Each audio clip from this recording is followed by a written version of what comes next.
Hello, Tony here from summer in November in Illinois. We got 76 degrees on November 10th. I'll take it.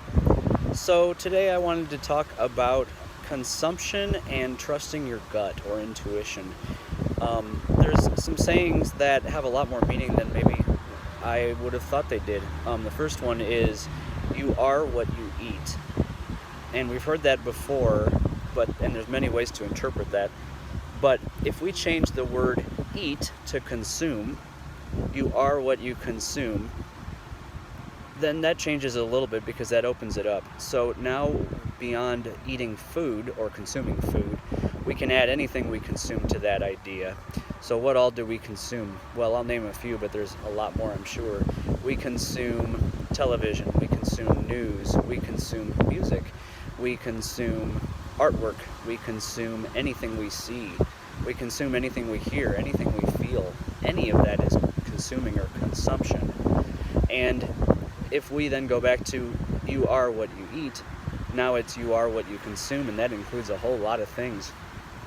Now, this is where the gut comes in, trusting your gut, because just because something is good for one person doesn't mean it's good for you, and just because it's bad for one person doesn't mean it's bad for you necessarily. So when you're thinking about consuming and trusting your gut, it's sort of a feeling that you can actually feel in your gut when you think about something that you're about to consume or expose yourself to something that you're about to consume. You get that feeling in your gut, either a happy one or an anxious one, and it's good to trust that.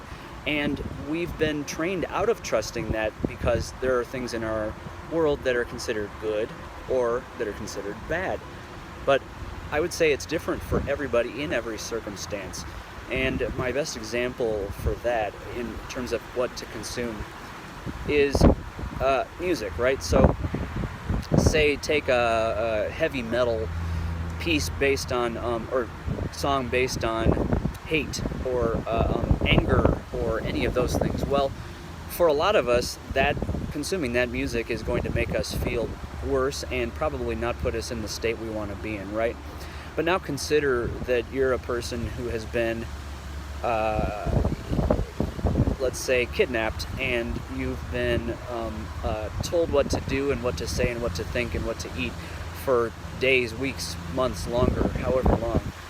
And so say you finally get away from that scenario, and now you want to consume heavy metal that talks about being angry and hate. Well, you haven't been able to do anything you wanted to do for the past however long. And so for you, that's an extremely freeing song.